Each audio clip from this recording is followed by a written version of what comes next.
Sa ngalan ng Ama, at ng Anak, at ng Espiritu Santo. Amen. Ang pagpapala ng ating Panginoong Jesucristo, ang pag-ibig ng Diyos Ama, at ang pakikipagkaisa ng Espiritu Santo, naway sumainyong lahat. At sumaiyo rin. Mga kapatid, tinipon po tayo bilang mga kaanib ng angka ng Diyos.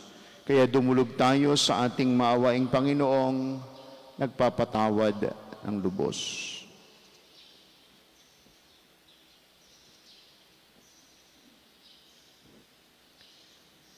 Sinugong tagapagpagaling sa mga nagsisisi, Panginoon, kaawaan mo kami. Panginoon, kaawaan mo Dumating kami. na tagapaganyayang mga makasalanay magsisi, Kristo, kaawaan mo kami. Kristo, kaawaan mo kami. Nakaluklok ka sa kanan ng Diyos Ama para ipamagitan kami.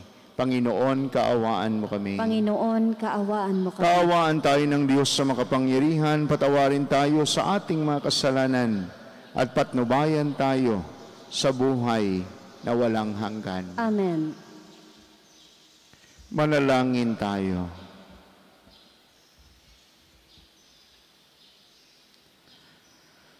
Ama naming makapangyarihan, sa pamumuhay at pagpanaw ng Obispong si San Martin, ang iyong kadakilaan ay nagniningning. Ganapin mong panibago ang mga dakilang gawa ng iyong paglingap sa aming loobin, upang ang kamatayan man o ang buhay ay huwag makapaghiwalay sa amin. Sa pag-ibig mo, sa pamamagitan ni Jesucristo, kasama ng Espiritu Santo, Diyos, magpasawalang hanggan. Amen.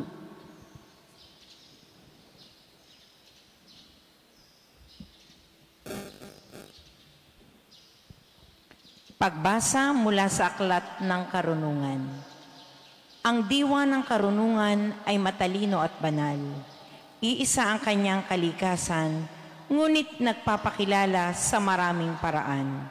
Siya'y dalisay at walang katawang material at malayang magparoot parito. Malinis, nagtitiwala at di maaaring mapinsala. Maibigin sa mabuti, matalas at di malulupi.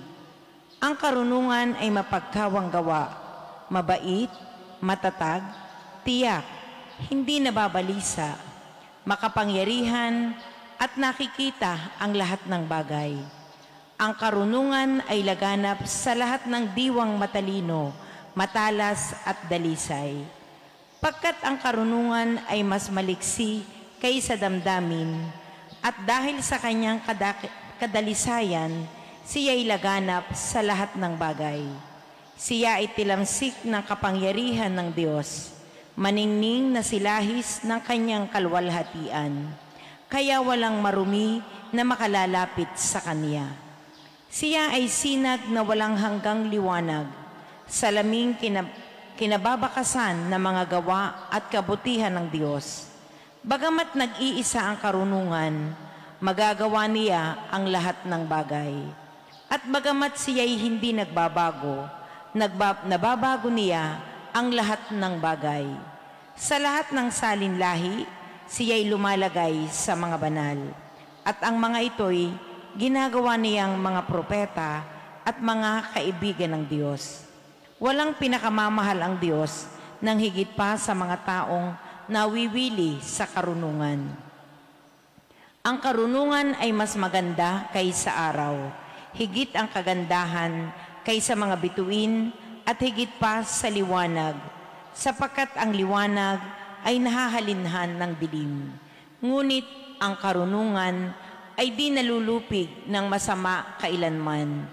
Ang lakas niya ay abot sa lahat ng sulok ng daigdig at maayos na pinamamahalaan ang lahat ng bagay.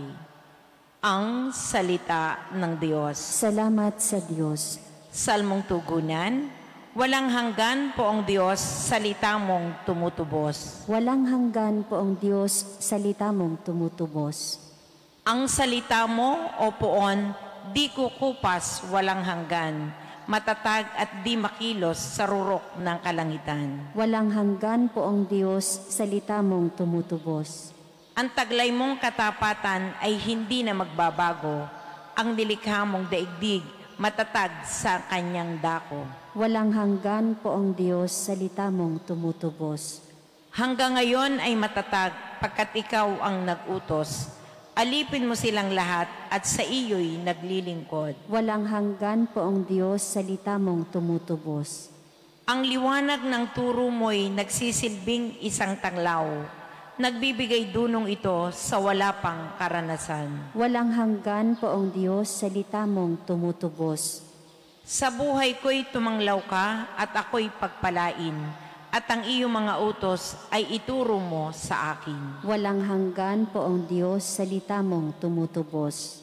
Upang ako ay magpuri, ako'y bigyan mo ng buhay, matulungan nawa ako ng tuntunin mo at aral. Walang hanggan po ang Diyos, salita mong tumutubos.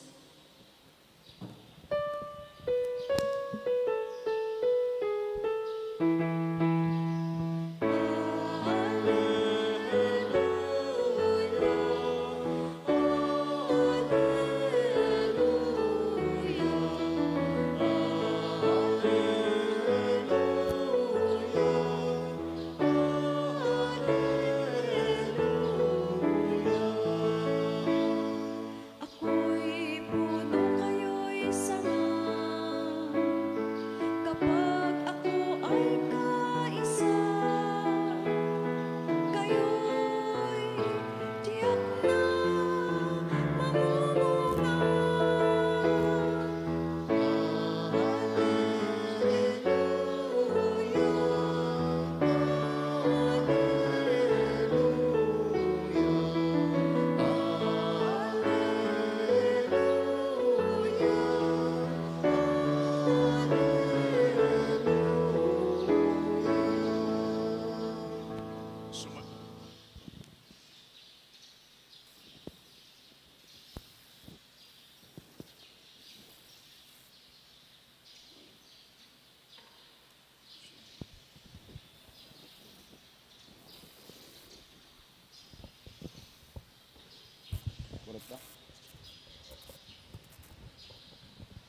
Sumainyo ang Panginoon. At sumaiyo rin. Ang pagpapahayag ng mabuting balita ng Panginoon ayon kay San Lucas. Papuri sa iyo, Panginoon. Noong panahong iyon, si Jesus ay tinanong ng mga Pariseo kung kailan itatatag ang kaharian ng Diyos. Sumagot siya, ang pagsisimula ng paghahari ng Diyos ay walang makikitang palatandaan at wala ring magsasabing nagsisimula na roon o rini, sapagkat ang totoo'y nagsimula ng maghari ang Diyos sa puso ng mga nananalig sa Kanya.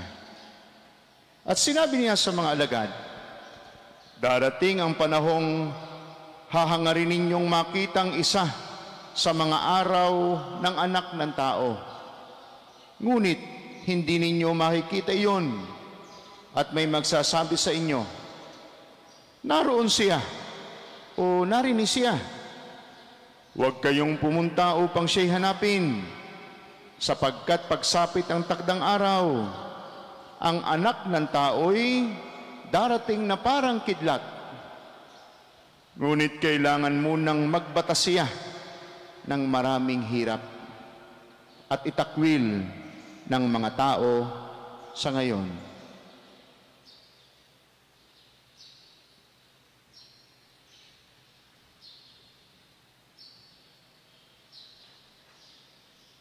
Mga kapatid, ang mabuting balita ng ating kaligtasan. Pinupuri ka namin, Panginoong Heso Kristo. Magandang umaga po sa inyong lahat. Kayong narito sa ating dambana at mga nakasubaybay sa Facebook page ng ating parokya. Lalo't higit kayong mga nagdiriwang ng kaarawan, anibersaryo. Happy birthday and happy anniversary po. At syempre, hindi natin makakalimutang batiin ng ating minamahal na si Kuya Albert, ang ating head catechist. And happy birthday Akala ko hindi ka sisimba. Akala ko sa Taal ka pupunta. Ang iyong patron saint. Sapagkat sa araw pong ito, yan, patron saint ng Taal Basilica. Dito sa ating Archdiocese, si San Martin ng Tours. At sulyapan po natin ang kanyang buhay.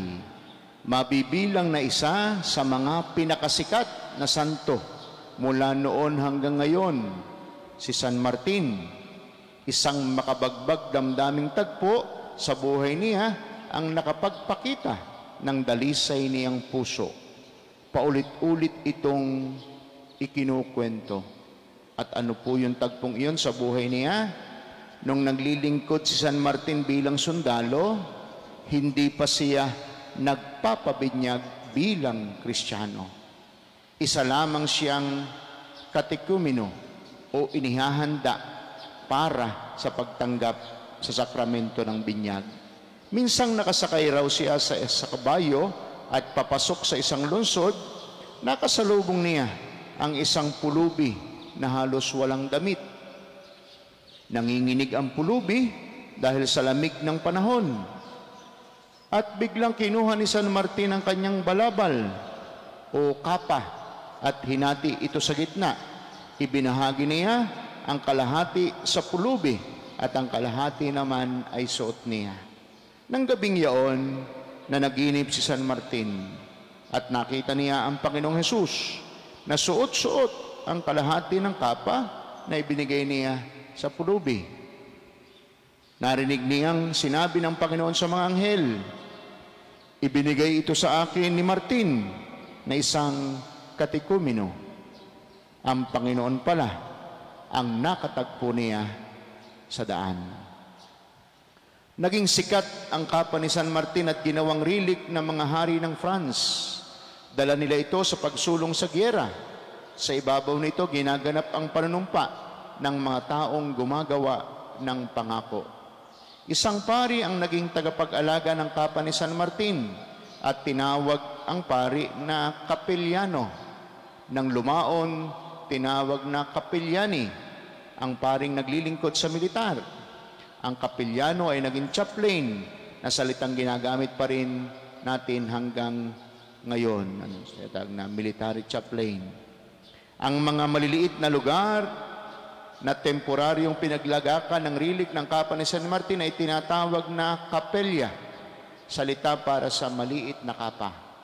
Nang lumipas ang panahon, ang salitang chapel ang ginagamit upang tukuyin ang maliliit na simbahan na nasa malalayong lugar sa ating bansa ay tinatawag na kapilya o yung ating native na tawag na tuklong sa Tagalog. Si Sulpicio Severo ang nagsulat ng buhay ni San Martin. Ayon sa kanya, ang ama ng santo ay mula sa Hungary at naglingkod na opisyal sa hukbong Romano. Maaring isinilang ang santo noong taong 317. Nakapag-aral San Martin sa Pavia, Italy at sumali rin bilang isang sundalo ng imperyo. Pero bata pa siya ay naakit na siyang dumalo sa mga pagtitipong Kristiyano at naging katekumeno. Matapos maganap ang kanyang pagbibigay ng kapa sa pulubi, nagpabinyag siya noong 337 sa edad na 20. Makalipas ang 6 na taon ng paghahanda para sa pagtanggap sakramento ng binyag. Bumalik siya sa Hungary upang akayin naman ang kanyang ina sa pananampalataya, pero hindi niya nahikayat ang kanyang ama. Namuhay si San Martin bilang isang ermitanyo sa lugar kung saan ngayon ay pinakaunang monasteryo sa France. Sumikat siya bilang isang mapaghimalang tao nang maibalik niya ang buhay ng isang taong namatay na. Noong taong 371 sa edad na 54, nahalal na obispo ng Tours sa France si San Martin. Nagtatag siya ng monasteryo. Doon, napakaraming bukasyon sa pagpapari ang naganap, kaya naging sentro ito ng bukasyon sa buong bansa. Nagpadala na ang santo ng mga pari sa iba't ibang panig ng mundo bilang misyonero. Nilabanan ni San Martin ang mga kinatawan ng imperyo ng Roma at iginiit niya ang kalayaan ng simbahan. Matindi ang kanyang buhay sakripisyo na pati ang mga obispo at mga pari noon ay humanap ng dahilan upang siya ay siraan nang ninais niyang pasunurin din sila sa ganitong buhay. Namatay siya noong taong 397 sa edad na 87 sa Candes na isang maliit na parokya kung saan tumungo siya upang pagkasunduin ang nagkawatak-watak na mga kaparian. Ngayon, isa siya sa pinakapopular at pinakamamahal na santo ng ating kasaysayan. At dito nga po sa ating archdiocese, sa kilala nating Taal Basilica, ay siya yung patron saint. Yan. At siyempre, piyesta ng parokya doon sa Taal. Kaya happy piyesta sa mga taga-Taal. Sa atin pong mabuting balita, tinanong ng mga Pariseyo ang ating Panginoong Hesus, kailan itatatag ang kaharian ng Diyos?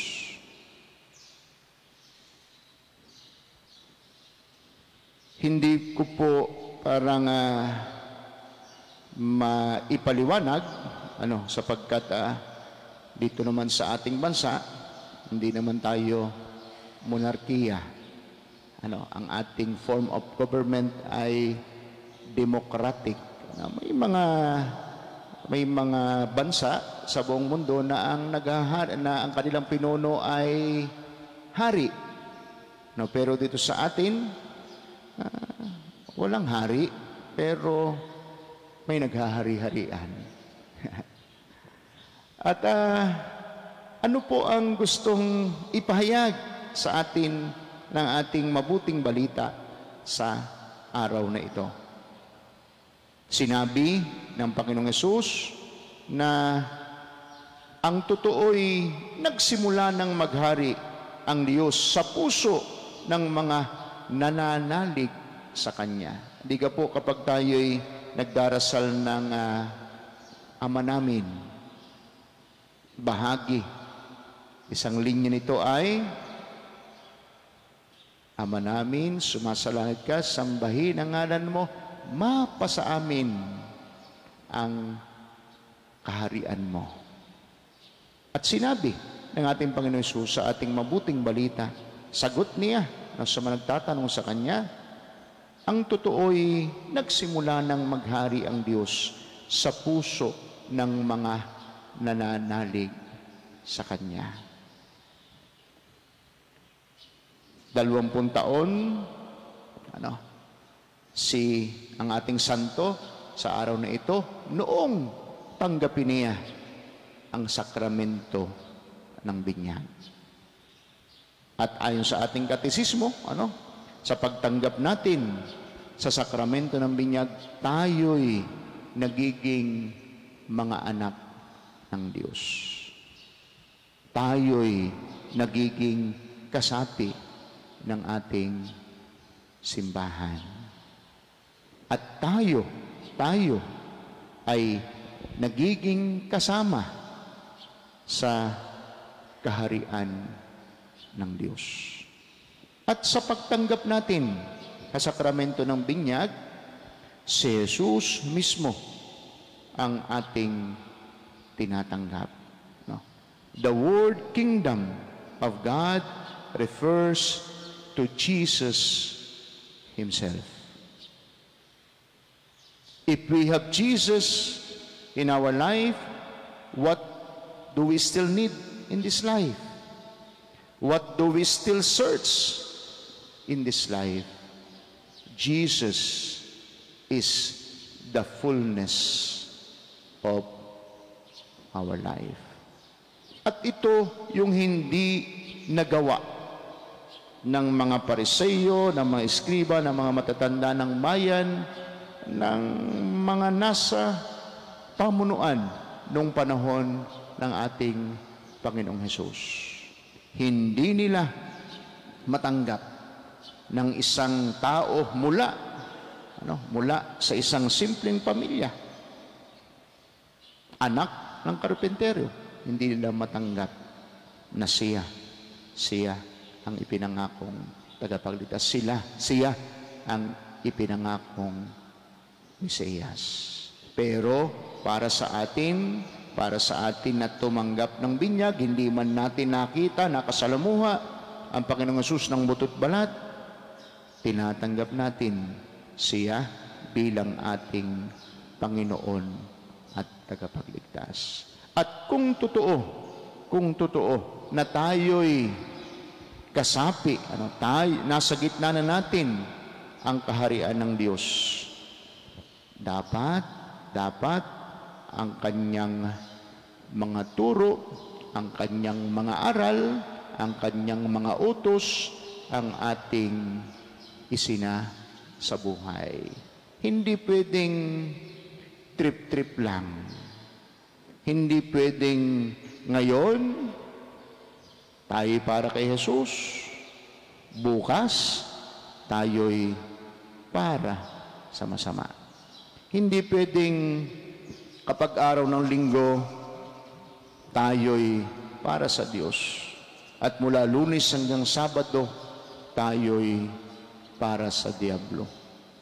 Kundi araw-araw ng ating buhay bilang tagasunod na Jesus, bilang kasapi ng kanyang kaharian, nawa ay makita sa atin, sa ating pamumuhay na buhay ang Diyos sa pagpapahayag natin ng ating pananampalataya.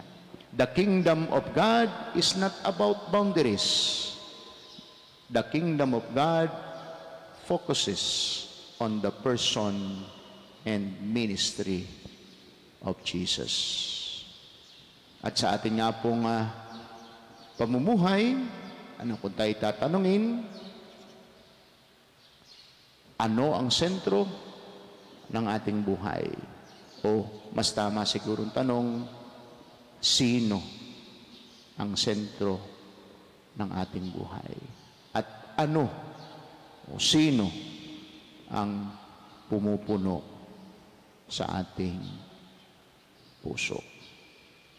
Bilang mga taong tumanggap ng binyag sa ngalan ng Ama, ng Anak at ng Espiritu Santo, naway makita ito sa ating pamumuhay kahit sa mga simpleng at maliliit na kabutihan na pinagsusumikapan nating gawin araw-araw.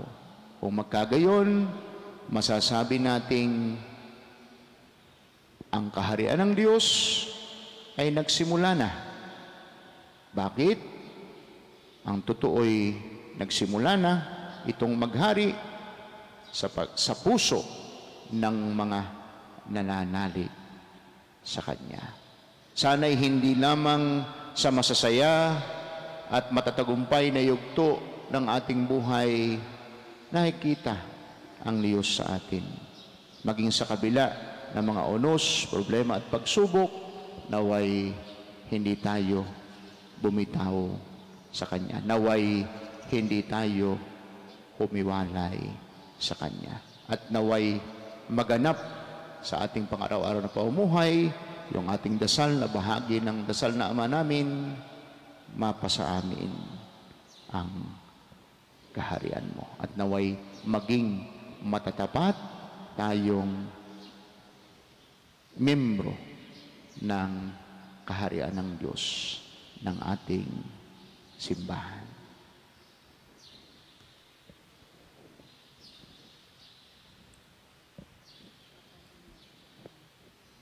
Manalangin tayo ng may ganap na pananalig sa Panginoon ng buhay na naghihintay sa atin sa dulong hangganan ng daan ng buhay. Sa bawat pagsamong ating sabihin, sumaamin nawa ang iyong paghahari, Panginoon.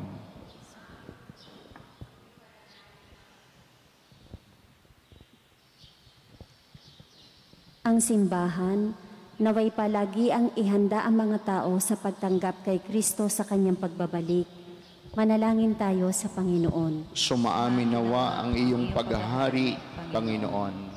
Sa pagpapasyang kumilos para sa katarungan at kapayapaan, ang mga Kristiyano naway pagbuklurin ang lahat ng tao ng sama-sama sa pananampalataya at pag-asa at ihanda sila sa muling pagdating ni Kristo.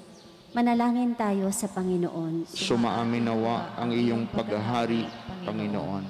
Ang mga trahedya, gawa man ng tao o ng kalikasan, naway hindi magpaligalig o magpahina ng ating pananampalataya. Manalangin tayo sa Panginoon. Sumaamin nawa ang iyong paghahari, Panginoon. Ang mga may sakit, naway tanggapin si Jesus sa kanilang mga puso at makita siyang kasakasama nila sa kanilang dinaranas na mga pagsubok. Manalangin tayo sa Panginoon. Sumaamin nawa ang iyong paghahari, Panginoon.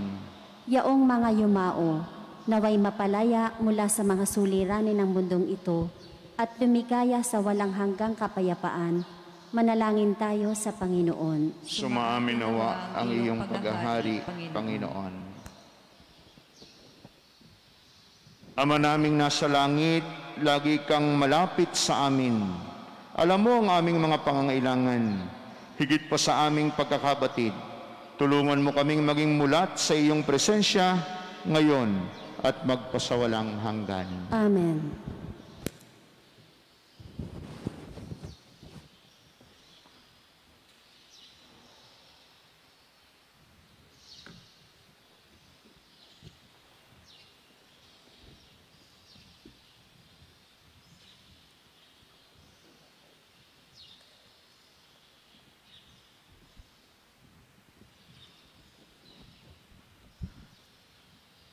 Kapuri-puri ka Diyos sa mang lumikas ng libutan, sa inyo pong kagandahang loob, narito ang aming mayaalay.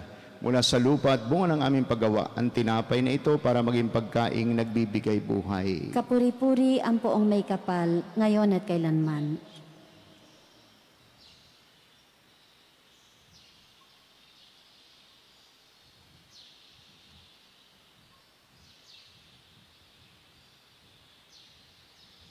Kapuri-puri ka Diyos sa amang lumikas ng libutan, sa inyo pong kagandahang loob, narito ang aming mayaalay.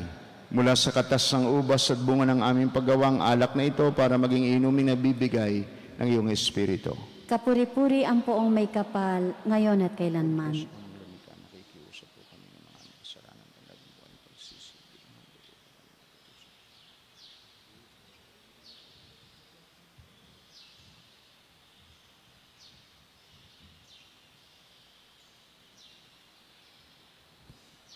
Manalangin kayo mga kapatid upang ang ating paghahain at ang ating mga panalangin ay kalugdan at dinggin ng Diyos amang makapangyarihan. Tanggapin nawa ng Panginoon itong paghahain sa iyong mga kamay, sa kapurihan ni at karangalan sa ating kapakinabangan at sa buong sambayanan niyang banal. Ama naming lumikha, pakabanalin mo ang aming mga alay sa paghahain namin ngayong ginugurita si San Martin, upang sa pamumuhay namin araw-araw, itaguyod kami nito sa hirap at ginhawa sa pamamagitan ni Jesucristo kasama ng Espiritu Santo magpasawalang hanggan. Amen. Sumainyo ang Panginoon. At sumaiyo rin. Itaas sa Diyos ang inyong puso at diwa. Itinaas na namin sa Pasalamatan Panginoon. natin ang Panginoong ating Diyos. Marapat na siya ay pasalamatan. Ama naming makapangyarihan, tunay ngang marapat na ikaw ay aming pasalamatan sa pamamagitan ni Jesucristo na aming Panginoon. Ngayong si San Martin ay pinararangalan sa pamumuhay niyang totoong uliran at pagiging maasahan sa panunungkulan, kaya't sa Jesucristo na maasahan sa katapatan ay inihahayag sa pangasiwa sa sambayanan. Ang malasakit na mga uliran tagapangasiwa noon ay nagpapatuloy magpahanggang ngayon sa mga panalangin kanilang iniuukol kaysa ng sambayanan mong dito'y nagkakatipon. Kaya kaysa ng mga anghel na nagsisiawit ng papuri sa iyo, nang walang humpay sa kalangitan, kami nagbubunyi sa iyong kadakilaan. Santo, Santo, Santo, Panginoon Diyos ng mga hukbo, napupuno ang langit at lupa ng kadakilaan mo, o sana sa kaitaasan. Pinagpala ang naparirito sa ngalan ng Panginoon, o sana sa kaitaasan. Ama naming banal, ikaw ang bukal ng tanang kabanalan, at sa pamamagitan ng iyong Espiritu, gawin po ninyong banal ang mga kaloob na ito, upang para sa amin ay maging katawan at dugo ng aming Panginoong Jesucristo. Bago niya pinagtiis ang kusang loob na maging handog, hinawakan niya ang tinapay, pinasalamatan kaniya, pinagati-hati niya iyon, iniabot sa kanyang mga alagad at sinabi, "Tanggapin ninyong lahat ito at kanin. Ito ang aking katawan na ihahandog para sa inyo."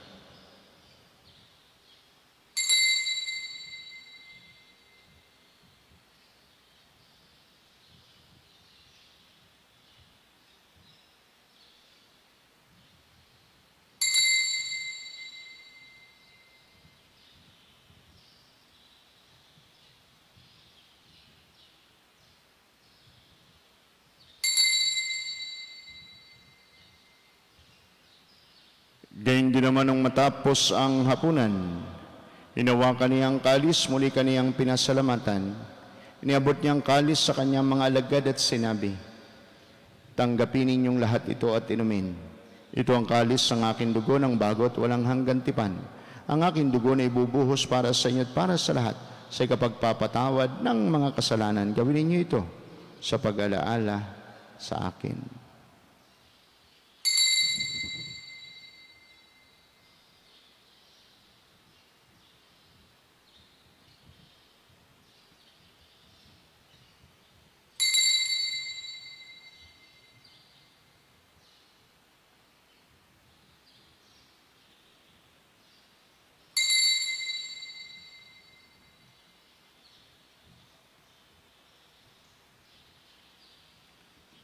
Ang misteryo ng ating pananampalataya. Si Kristo'y namatay, si Kristo'y nabuhay, si Kristo'y babalik sa wakas ng panahon. Ama, ginagawa namin ngayon ang pag-alaala sa pagkamatay at muling pagkabuhay ng iyong anak. Kaya tiniaalay namin sa iyo ang tinapay na nagbibigay buhay at ang kalis na nagkakaloob ng kaligtasan.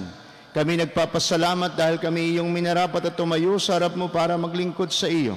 Isinasamo po namin kaming mga magsasalo-salo sa katawan at dugo ni Kristo'y mabuklod sa pagkakaisa sa pamamagitan ng Espiritu Santo. Ama, lingapin mong yung simbahang laganap sa buong daigdig. Puspusin po ninyo kami sa pag-ibig. Kay San Francisco na aming Santo Papa at ni Gilbert na aming obispo, lahat ng mga obispo at ng tanang kaparian. Alalahanin po ninyo ang mga kapatid naming nahimlay na ng may pag-asang sila'y muling mabubuhay. Gayon din ang lahat ng mga pumanaw, lalo tigit silang malalapit sa aming buhay. Kaawaan po ninyo sila at patuloyin sa iyong kaliwanagan. Kaawaan po ninyo at pagindapatin kaming lahat na makasalo sa iyong buhay na walang wakas. Kaysa ng mahal na Birheng Maria, Ina ng Diyos, kaysa ni San Jose na kanyang kalinasanisang esposo at minamahal naming patron, kaysa ng mga apostol at ng lahat ng mga banal, lalo tigit ni San Martin, na namuhay dito sa daigdig ng kalugod-lugod sa iyo. May pagdiwang po nawa namin ang pagpupuri sa ikararangal po ninyo sa pamamagitan ng iyong anak na aming Panginoong Jesucristo. Sa pamamagitan ni Kristo, kasama niya at sa Kanya, ang lahat ng parangal at papuri ay sa Diyos amang makapangyarihan, kasama ng Espiritu Santo, magpasawalang hanggan.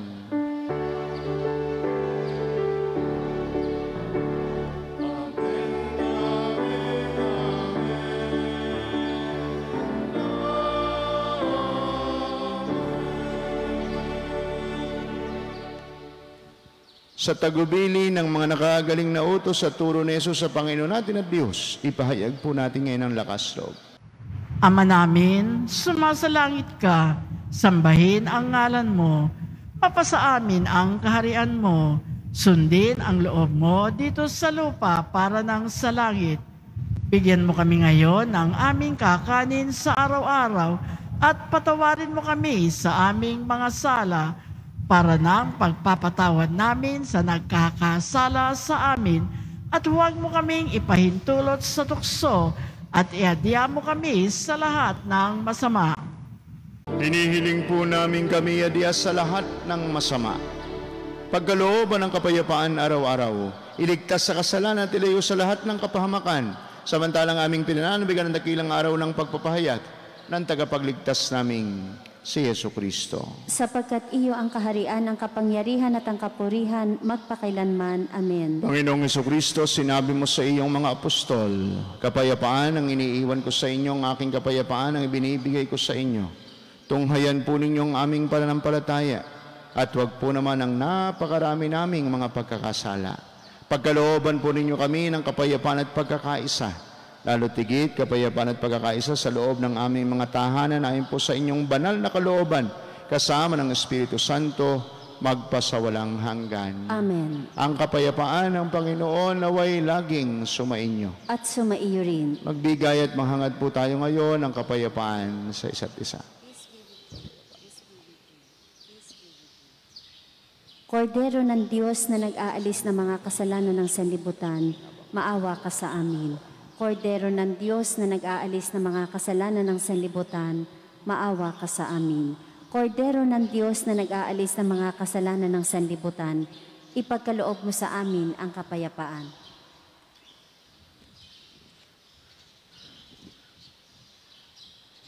Narito si Jesus, ang Diyos ng awa at pag-ibig.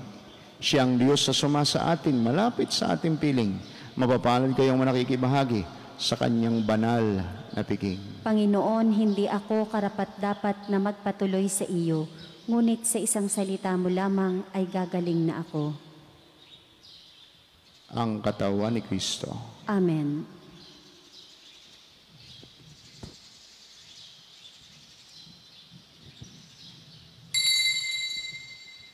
Panginoong Hesus, ako ay nananalig na ikaw ay nasa kabanal-banalang sakramento sa altar. Iniibig kita ng higit sa lahat at minimithi kong tanggapin ka sa paraang espiritual dahil hindi ko kayang tanggapin sa panahon ngayon ang iyong katawan at dugo sa banal na sakramento. Kahit man lang sana ay matanggap kita sa paraang espiritual sa aking puso. Niyayakap kita na para bang andito ka na talaga sa aking puso.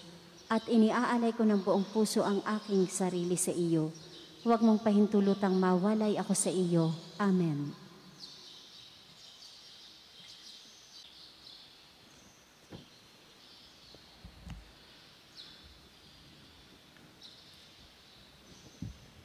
Manalangin tayo. Ama naming mapagmahal, ipagkaloob mong sa aming nagsalo-salo sa piging ng pagkakaisa ang ganap na pasyang sundin ng loob mo sa lahat ng bagay. Upang katulad ng buong-buong pagtatalaga ni San Martin sa iyo, kami ay maging marangal sa pagiging para sa iyong totoo. Sa pamamagitan ni Jesucristo, kasama ng Espiritu Santo, Diyos, magpasawalang hanggan. Amen. Sumainyo ang Panginoon. At sumaiyo rin. Pagpalain po kayo at ingatan kasama ng inyong mga pamilya at mga mahal sa buhay ng ating makapangyarihan, mapagmahal at maawaing Diyos, Ama at Anak at Espiritu Santo. Amen. Ang banal na misa'y naialin na, humayo kayo at paghariin ng Diyos sa inyong mga buhay. Salamat sa Diyos. Salamat.